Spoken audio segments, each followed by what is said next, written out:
It began with a mistake. High above the clouds of northern France, in the cold, thin air where only the most skilled pilots dared to fight, a seasoned German ace locked onto what should have been an easy kill. The aircraft ahead of him looked wrong, too large, too heavy, too slow to survive in a sky ruled by precision and agility. It was the kind of machine Luftwaffe pilots mocked openly, a flying contradiction to everything they believed air combat should be.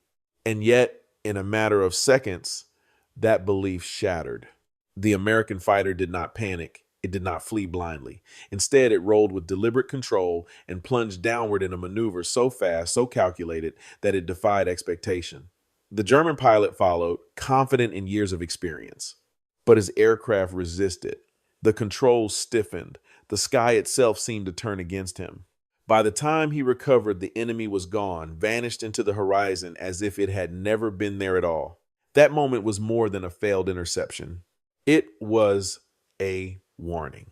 A warning that something fundamental had changed in the war above Europe. A warning that the rules the Luftwaffe had relied on were no longer enough. And perhaps most dangerously, a warning that would be ignored. How did a machine once dismissed as crude and inferior become one of the most feared weapons in the skies of World War II? And what happens when an entire military refuses to believe what its own pilots have already seen with their own eyes? He had seen combat before. Adolf Galland was not an inexperienced pilot chasing illusions of glory. By 1943, he was one of Germany's most decorated fighter aces, with over 100 aerial victories and years of combat stretching back to the Spanish Civil War. He had faced the Royal Air Force at the height of the Battle of Britain. He had tested his instincts against some of the finest pilots in the world. And in all that time, he had learned one thing above all else. In the air, reality reveals itself quickly and brutally. What he encountered that day over France did not fit the reality he knew. The aircraft in question, the American P-47 Thunderbolt, had already gained a reputation among German pilots. They mocked its bulky frame and heavy construction, calling it names that reflected their contempt. Compared to the sleek lines of the Messerschmitt Bf 109 or the Focke-Wulf 190, the Thunderbolt seemed crude. It was seen as a product of excess rather than precision, a machine built without understanding the elegance of aerial combat. But Galland's encounter told a different story.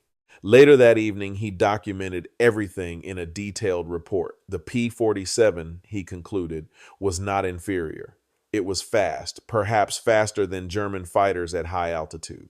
Its 850 caliber machine guns delivered devastating firepower capable of tearing apart enemy aircraft in seconds.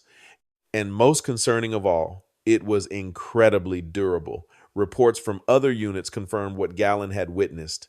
These American fighters could absorb extraordinary damage and still return home. This was not a weakness. It was a shift in design philosophy. German fighters had been engineered for agility, for tight turning engagements where skill and precision determined the outcome. The P-47 was different. It was built for speed, for power, and for survival. It did not need to outturn its opponent if it could outdive, outrun, and outlast them. Galland understood the implications immediately. If German pilots continued to fight using traditional dogfighting tactics, they would be at a disadvantage. The Luftwaffe's long-standing confidence, its belief in superior aircraft and superior pilots, was now facing a test it had not anticipated. This was not just a new enemy aircraft, it was a new way of fighting. And so, Galland did what any responsible commander would do. He issued a warning. He sent his report up the chain of command, urging immediate changes in tactics and a reassessment of the threat. He expected concern, perhaps even urgency. Instead, what he encountered would reveal a far more dangerous problem than any enemy aircraft in the sky. A refusal to listen? The meeting was supposed to change everything. Instead, it revealed just how deep the problem truly was. When Adolf Galland arrived to present his findings, he carried with him more than a personal account. He brought reports from frontline units, technical observations, and the growing concern of pilots who had begun to encounter the same unsettling reality. The American P-47 Thunderbolt was not an anomaly. It was appearing in increasing numbers, and its performance could no longer be dismissed as coincidence. Hermann Göring, commander of the Luftwaffe, listened. At first, as Galland outlined the aircraft's speed at high altitude, its heavy armament, and its remarkable resilience under fire, the room grew tense. These were not theoretical concerns. These were facts drawn from combat observations paid for in risk and, increasingly, in lives. Then came the silence. And then the outburst. Göring rejected the report outright.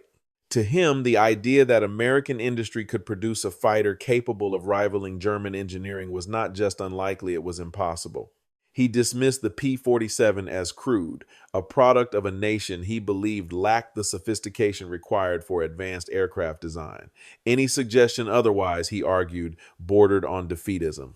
Galland attempted to clarify. He emphasized that his conclusions were not based on speculation, but on direct engagement. He had seen the aircraft maneuver. He had experienced its advantages firsthand. This was not propaganda, it was reality. But reality was not welcome. Göring's response grew sharper, more personal. To question his judgment was to challenge his authority, and in the hierarchy of the Third Reich, that was a dangerous line to cross. The discussion was no longer about aircraft performance or tactical adaptation. It had become a matter of pride, of ideology, of an unshakable belief in German superiority. The meeting ended without action. No new tactical directives were issued. No urgent reassessment was ordered. The warning, clear and immediate, was set aside. In its place remained a dangerous assumption that the Luftwaffe could continue to fight as it always had, and that victory would follow as it always had before. But the skies over Europe were already beginning to tell a different story. American pilots did not fight the way German pilots expected.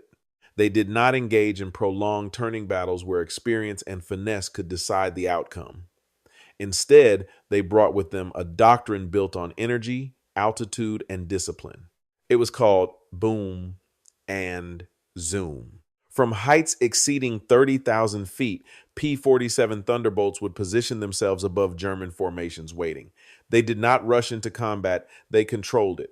When the moment came, they dove with overwhelming speed, converting altitude into kinetic force. The attack was brief seconds at most, but devastating. 8 heavy machine guns would fire in a concentrated burst, and then before any effective response could be mounted, the aircraft would climb back to safety. For German pilots, the experience was disorienting. Their aircraft, optimized for maneuverability, performed beautifully in close engagements. But at high speeds, in steep dives, they became difficult to control. Attempts to pursue the diving Thunderbolts often ended in frustration or worse. By the time control was regained, the American fighters were already gone, preparing for another strike. The rules had changed, but the orders had not. And in that gap between reality and belief, the cost began to rise. By the summer of 1943, the pattern was no longer anecdotal. It was statistical. Reports began arriving with increasing frequency, each one carrying the same underlying message. German pilots, many of them veterans with years of combat experience, were being shot down by an enemy they had once dismissed. Not in isolated incidents, but in a steady, measurable trend that could no longer be ignored by those willing to look at the numbers. The P-47 Thunderbolt was not simply surviving combat. It was dominating it under the right conditions. German fighter doctrine had been built on the assumption that agility would always provide the decisive edge. In a turning engagement, the Messerschmitt Bf 109 and Focke-Wulf 190 excelled. Their pilots were trained to exploit that advantage, to outmaneuver and outthink their opponents in close-range combat. For years, that approach had worked. Now, it was becoming a liability. American pilots refused to engage on those terms. They did not turn when challenged.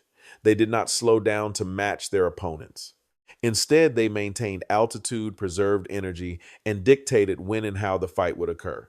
The boom and zoom tactic was not just a maneuver, it was a system, one that leveraged the strengths of the P-47 while exposing the weaknesses of German aircraft.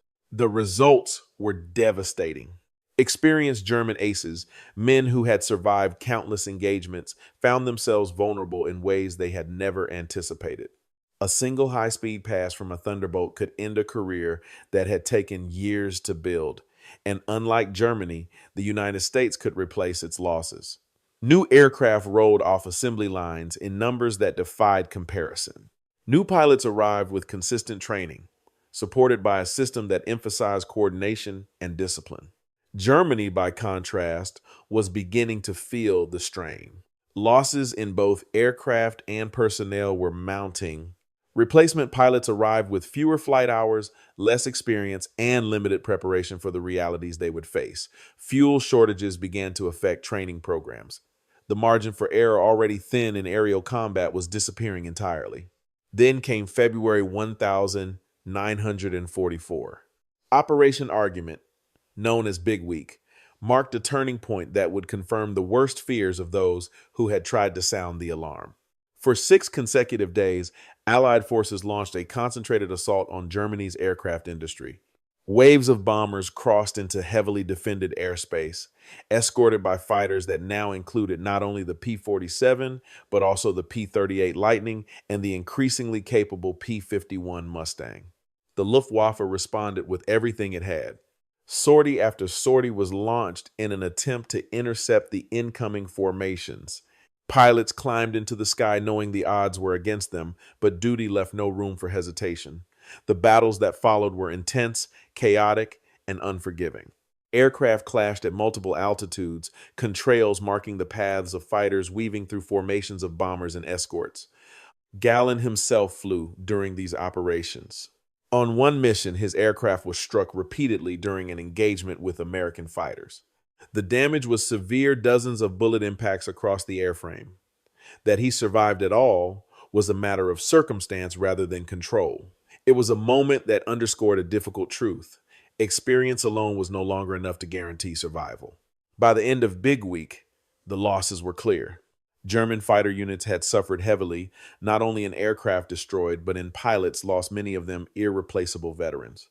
The industrial targets, meanwhile, had been significantly damaged, further complicating Germany's ability to recover. The imbalance between the two sides was no longer theoretical, it was operational. And yet, even as the evidence accumulated, the response from the highest levels of command remained unchanged. Responsibility was redirected. Blame shifted downward. Pilots were accused of lacking aggression, of failing to press their attacks, of not demonstrating the resolve expected of them. For those still flying, the criticism carried a bitter edge. They knew what they were facing. They had seen it, engaged it, survived it, if only narrowly. The problem was not courage. It was reality. And reality, left unacknowledged, was becoming increasingly costly. By late 1944, the situation had moved beyond deterioration. It was collapse. The Luftwaffe that had once dominated the skies over Europe was now a shadow of its former self. The losses sustained over the previous year, particularly during operations like Big Week, had created a gap that could not be filled. And so, experienced pilots were gone, and those who replaced them arrived with only a fraction of the training their predecessors had received. In 1940, a German fighter pilot might enter combat with hundreds of flight hours. By 1944, many had fewer than 50.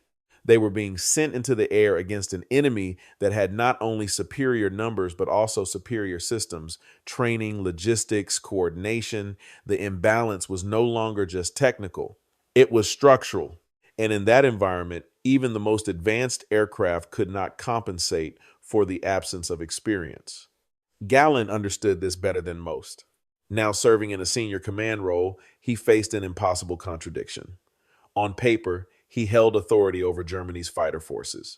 In reality, his ability to act was constrained at every level. Strategic decisions were shaped by political priorities rather than operational necessity.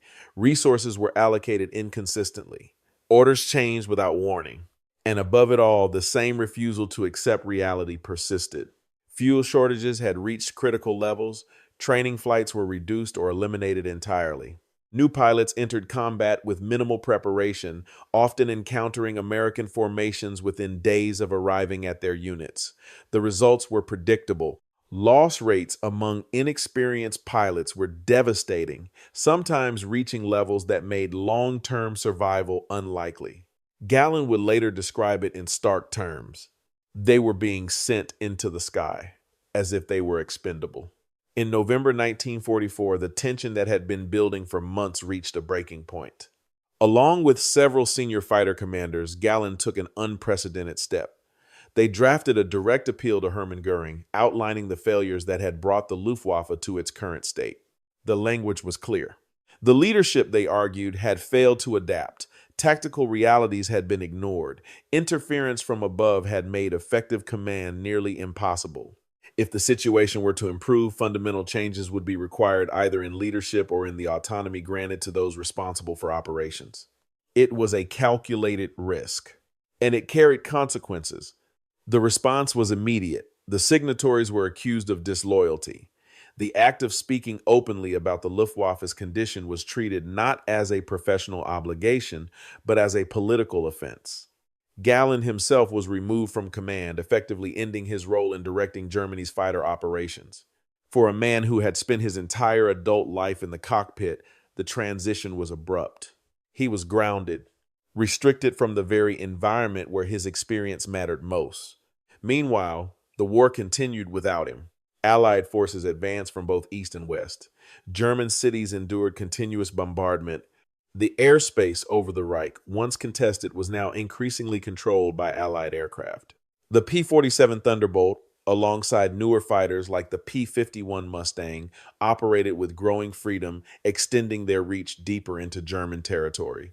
In the final months of the war, Galland was permitted to return in a limited capacity. He was tasked with forming an elite unit equipped with the Messerschmitt Me 262, the world's first operational jet fighter. On paper, it represented a technological leap faster than any Allied aircraft, heavily armed and capable of altering the balance of air combat.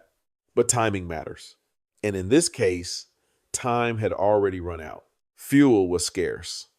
Pilot availability was limited. Training on the new aircraft was rushed and incomplete. The Me 262 achieved moments of success, but they were isolated, unable to influence the broader trajectory of the war. The system required to support such an innovation no longer existed. On the 8th of May 1945, Germany surrendered. For Galland and for many of those who had served in the Luftwaffe, the end came not with a single decisive moment, but as the final stage of a process that had been unfolding for years, a process defined not only by external pressure, but by internal failure. The warning signs had been there. They had been seen. They had even been understood, but they had not been accepted. And in war, the difference between those two things can be decisive. When the war ended, the questions did not. They lingered in interrogation rooms, in debriefing reports, and in the quiet reflections of men who had survived a conflict that reshaped the world. Among them was Adolf Galland, once one of the most respected commanders of Germany's fighter forces, now a prisoner of the very enemy he had spent years fighting. He spoke with unusual clarity. Asked about the air war, about the shifting balance of power, and about the aircraft that had come to dominate the skies over Europe, Galland did not hesitate. The P-47 Thunderbolt, he explained, had been one of the most effective fighters of the war. It was not elegant in the way German engineers valued. It was not designed for the kind of combat the Luftwaffe had mastered in the early years. But it did not need to be. It was fast. It was durable. And above all, it was used correctly. That combination proved decisive. By 1944, the outcome of the air war had already been determined not by a single battle, but by a convergence of factors that extended far beyond individual engagements. The United States had produced more than 15,000 P-47 Thunderbolts during the war, a number that reflected not just industrial capacity, but strategic intent. Aircraft were not simply built. They were integrated into a system that ensured their effectiveness in combat. Pilots were trained within that system. Operations were coordinated within that system. Losses, when they occurred, were absorbed by that system. Germany, despite its technical expertise, could not match it. The Luftwaffe entered the war with advantages in experience and early tactical innovation.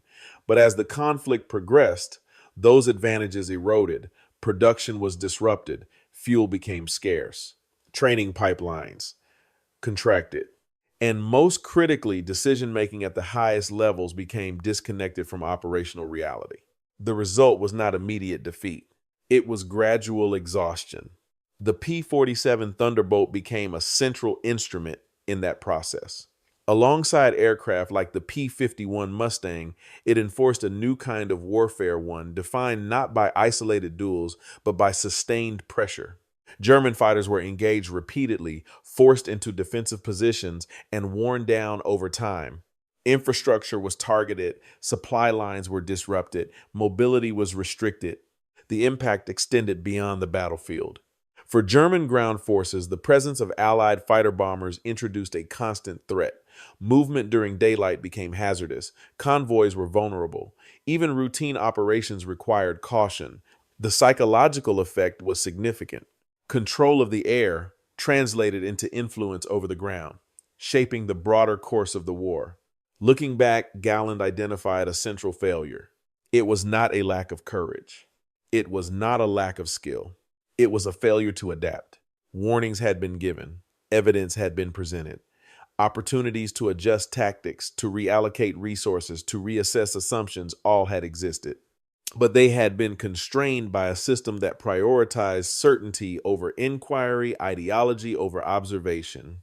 The consequences were cumulative, and they were irreversible. There is a tendency, in retrospect, to view outcomes as inevitable, to assume that the defeat of Germany in the air war was always assured, but history rarely unfolds with such clarity in the moment.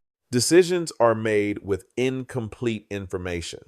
Beliefs shape interpretations, and sometimes the most dangerous variable is not what is unknown, but what is refused. The story of the P-47 Thunderbolt is not simply about an aircraft. It is about a shift in how war was fought. It is about the relationship between technology, doctrine, and production. And it is about the cost of ignoring change when it is already underway.